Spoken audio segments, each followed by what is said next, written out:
艦隊を止め参ります。あなたのことを守るため、ゆらゆら揺れ動く乙女心見せましょう。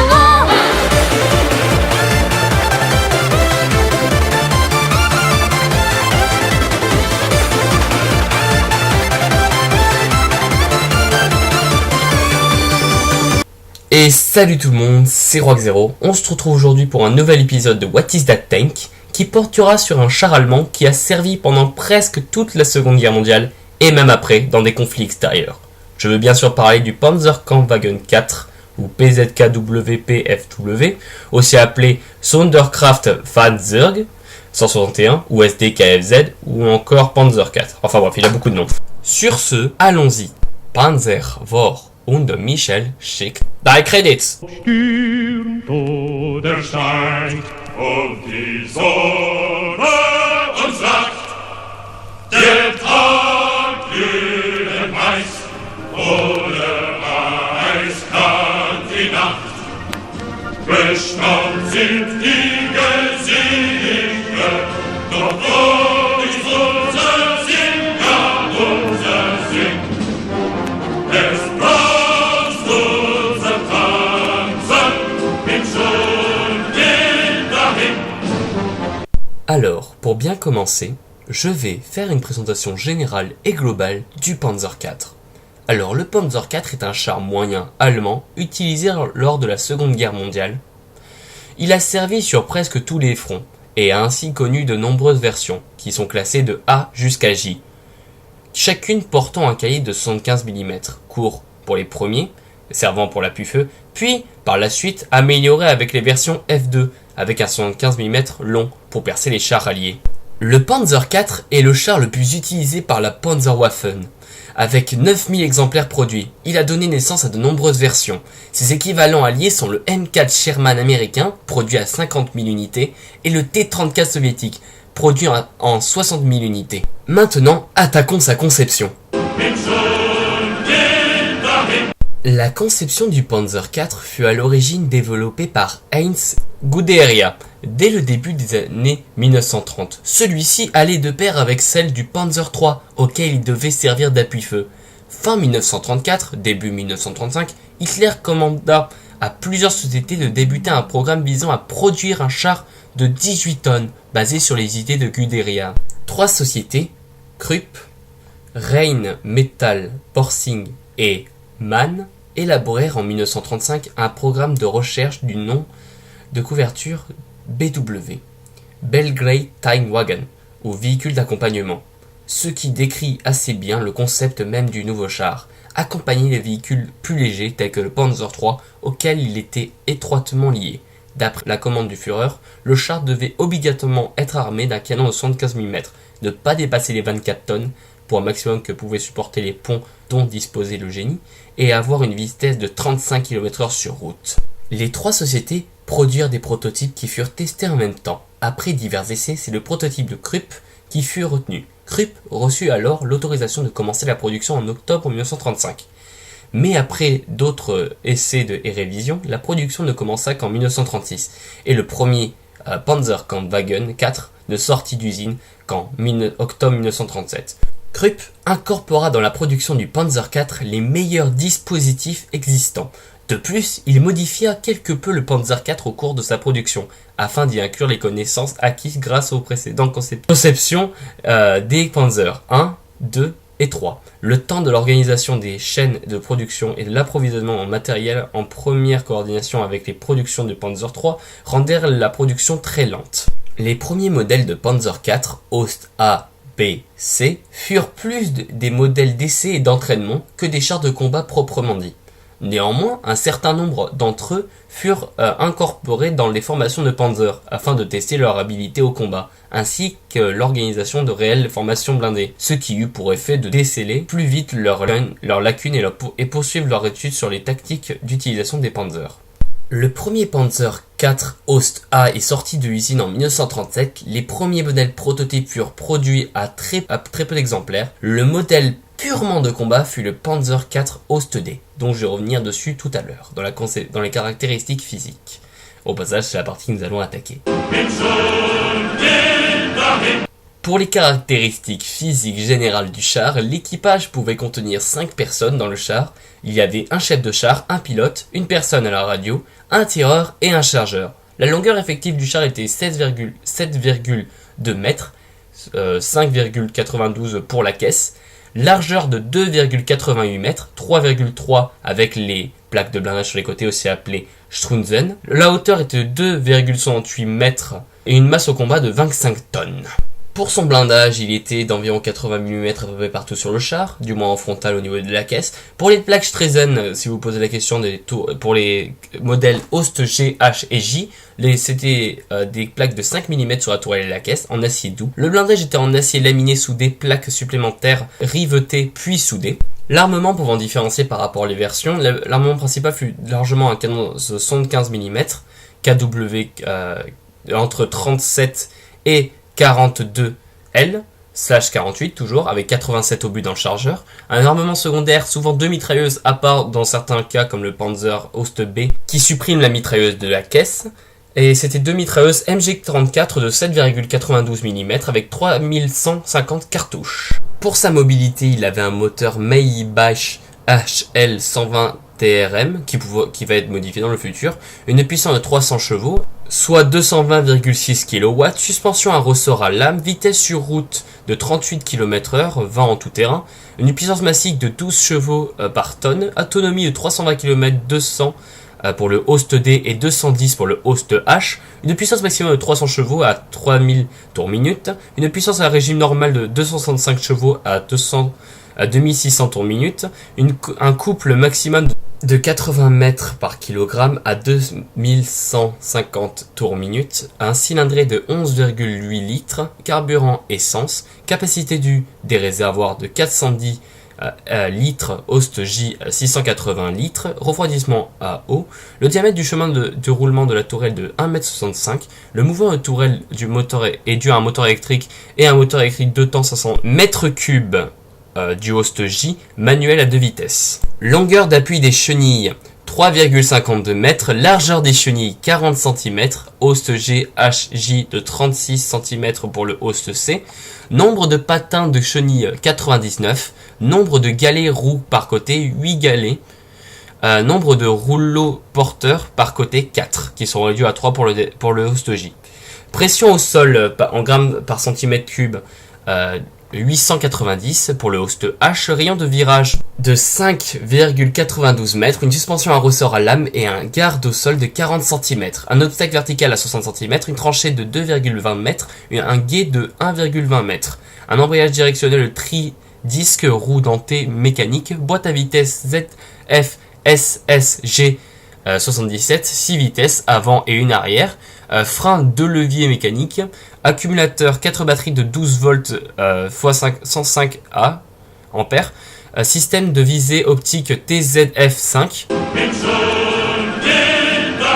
Bon, si vous connaissez l'alphabet, vous savez ce qu'il y a au tout début. Évidemment, c'est la lettre A, donc on commence par le Panzer 4A, enfin Ost A. Aussi le premier Panzer 4 différent du Panzer 3 à cause de son canon de 75 mm et son blindage plus lourd également, équipé de 2 mitrailleuses MG34. L'avant de caisse forme une avancée pour les pilotes, tourelle au chef de char verticale à 2 battants pour les trappes du bord Führer, fente simple pour la version, une trappe d'évacuation de chaque côté de la tourelle, 2 trappes de caisse supérieure conducteur radio, moteur Bachan AL 108 tours TR de 250 CV, 32 km/h sur route et 10 en tout terrain. Sa production est faite de Octa 1937 et 35 exemplaires sont produits de 18 tonnes. Pour le Panzer 4B, à comparer au Panzer 4A, un moteur plus puissant et il perd sa mitrailleuse présente en caisse mais gagne plus de rouleaux du chef de char à 5 épiscopes. La production est de avril 1938 et 45 exemplaires de 18,5 tonnes sont produits.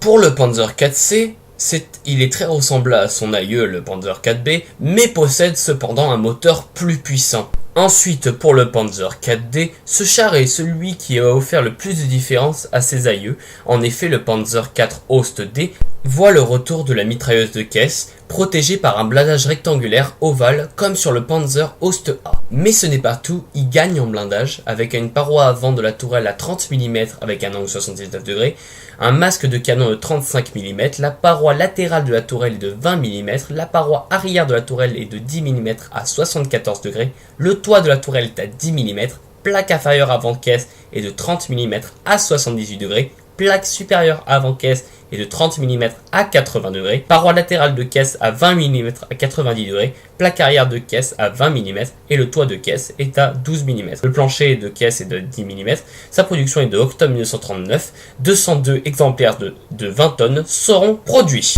Par la suite pour le Panzer IV Ost E, son avance de caisse est identique au Panzer Ost A, et avancé pour le pilote, apparition du Rommel-Kiste, une caisse de radio sur l'arrière de la tourelle, le bloc de vision de type Fagen Skypel 30 pour le pilote, sa production est de septembre 1939 et connaît 223 exemplaires de 22 tonnes. Le Panzer IV F1 connaît lui aussi des modifications, en effet il possède maintenant 2 battants aux portes latérales de la tourelle au lieu d'un, l'apparition d'une grille d'aération sur la plage de moteur arrière, plus de double trou de vision pour le pilote avant de caisse plate. Sa production est de avril 1941 et voit passer 462 exemplaires de 22 tonnes également, comme son prédécesseur. Puis le Panzer IV F1 fut amélioré et devint un Panzer IV F2, voyant l'apparition d'un canon 75 mm long, aussi appelé 7,5 cm KWK 40L43/43, à frein de bouche court, une seule ouverture de côté.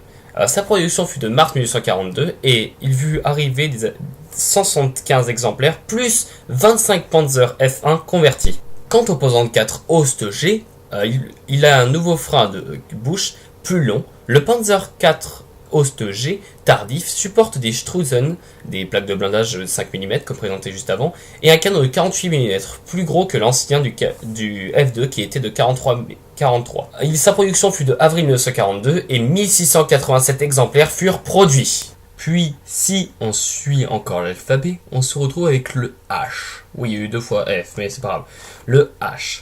Le Panzer IV H, Ost H plus précisément, connaît lui aussi de nombreuses modifications, comme le Ost D. Le coupole a un seul battant, plus de fente de vision latérale pour le pilote, et les barbotins ayant un rayon évidé. Il connaît également un ajout de blindage, les parois de la tourelle de 50 mm à 79 degrés, un masque de canon de 80 mm, paroi latérale de tourelle de 30 mm à 64 degrés, paroi arrière de la tourelle de 30 mm à 74 degrés, le toit de la tourelle passe à 16 mm, la plaque inférieure avant de caisse est de 80 mm à 80 degrés, paroi latérale de caisse à 30 mm à 90 degrés, plaque arrière de caisse 20 mm à 78 degrés, le toit de la caisse passe à 15 mm et le plancher de caisse reste à 10 mm. Sa production est de avril 1944 et il voit passer 3774 exemplaires. Puis par la suite vient le Panzer IV J, ressemblant au Panzer IV Ost H, mais le pot de caisson d'échappement volumineux à l'arrière disparaît, le galet porteur réduit à 3 dans le dernier modèle et sa production fut de juin 1944 et il vit passer 1758 exemplaires. Après je vais pas parler des variantes comme le Tunchpanzer 4, un véhicule immergé, car d'abord j'ai la flemme et ensuite il mériterait une vidéo à eux seuls, largement. Bon, maintenant je vais raconter l'histoire d'un ou d'un groupe de Panzer IV que l'on peut qualifier héroïque entre de gros guillemets. Aujourd'hui, je vais vous parler de la 16e Panzer Division. Mais vous allez me dire... Mais Roig, il n'y avait pas que des Panzer IV dans cette escouade. Et vous auriez raison. Mais attends, t'es qui toi au passage? Je suis un caméo. Ok. Bon, revenons à nos moutons. En octobre 1940, cette division armée est créée à Münster, en Allemagne, dans le cadre des plans du petit moustachu à coupe au bol préféré, aussi appelé Hitler, de doubler le nombre de Panzer Division après la campagne de France. Elle fut à l'époque sous le commandement du Generaloberst Hans Valentin Hube.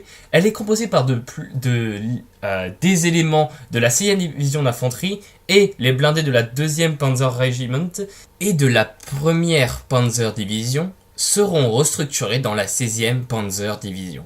Elle est tenue en réserve pendant la guerre dans les Balkans en avril 1941. À la veille de l'opération Barbarossa, la 16e Panzerdivision avait une force totale de 146 blindés. 45 Panzer II, 23 Panzer III avec des canons de 37 mm, 48 Panzer III avec des canons de 50 mm, et 20 Panzer IV et 10 PZBFE, des chars de commandement. Je vous affiche une image pour que vous compreniez mieux. La première action de la division a été participée au sein de la première Panzergruppen au premier combat de l'opération Barbarossa en juin 1941 dans le secteur sud et est restée à l'avant des combats à Dubno, Uman et Nikolaev.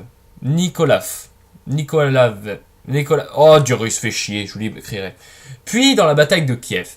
La division termine l'année le long de la Mius sur une ligne de front défensive. Elle participe à l'opération de l'été 42, nommée Opération Fall Blau, ou Plan Bleu. C'est la première unité allemande à atteindre la Volga le 23 août 1942, près de Stalingrad. Positionnée dans une avancée étroite au nord de la ville, elle repousse dans un premier temps les offensives de Kotluban, qui visent à rejoindre la ville et à isoler le 14e Panzerkorps dont elle fait partie. Puis, à partir d'octobre, elle tourne une partie de ses forces vers Stalingrad, où elle participe aux actions contre les saillants d'Orlovka et la poche de Rinok et Spartanovka. Novka. Encore des noms, je vais les écrire parce que j'arrive pas, c'est compliqué. En novembre 1942, elle est encerclée dans Stalingrad, avec le reste de la 6e armée lors de l'opération Uranus, et elle y disparaît le 2 février 1943 à la suite de la reddition du maréchal Paulius. Reformée dans le nord de la France, le 17 février 1943, la division est renvoyée en Italie, où elle combat les Américains et les Anglais lors du débarquement de Salerne, près de Naples. En septembre, la division recule et se déploie le long de la rivière Sangro. À la fin de l'année, les blindés n'ayant pas leur place sur le front italien, elles retournent en Russie, Bobrisk, dans le secteur centre, et après une tentative de percer la poche Tcherkassy, elle se replie en Baranov, où elle subit de grosses pertes à Cholm et à Lublin. Reconstituée en Pologne, elle retourne à Baranov, combattre jusqu'en janvier 1945, où elle se rend à Brno, en Tchécoslovaquie, en partie de la division soviétique et l'autre partie aux forces américaines, résultat de l'éparpillement de la division. Et j'aimerais, juste pour la fin, prononcer les noms des différents généraux qui ont commandé cette armée. Alors au début, le 1er novembre 1940, le premier à avoir commandé, c'est le général Hans Valentin Huben, qui a fini son service le 15 septembre 1942. À sa suite, il y a eu le général Günther Anger, qui a fini le 2 février 1943. Ensuite, en mars 1943, le général Buchenham Müller-Hillebrand, qui le succédera jusqu'au 1er novembre 1943. Après, par la suite, le général Hans Ulrich Bach, qui le succédera jusqu'au 14 août 1944, qui fut remplacé après jusqu'en mars 1945 par le général Dietrich von Müller, puis par la suite également en mars 1945 jusqu'au 19 avril 1945, l'Oberst Theodor Kretschmer, et après, du 19 avril 1945 au 8 mai 1945, la fin de la division, il fut commandé par l'Obstner Kurz putain de merde, c'est non allemand, Ça se voit que j'ai pas fait LV2 allemand. Bon, allez, concluons. Voici la fin de cette vidéo, j'espère qu'elle vous a plu. N'hésitez surtout pas à me proposer des véhicules ou chars ou autres si vous avez envie. Je veux aussi remercier Yunaka qui a donné de la voix pour cet épisode. Pas de rien. Sa chaîne sera en description, il fait des très belles covers, je vous le conseille, je vais peut-être mettre une partie en fond. Et sur ce, je vous dis à la prochaine. Ciao.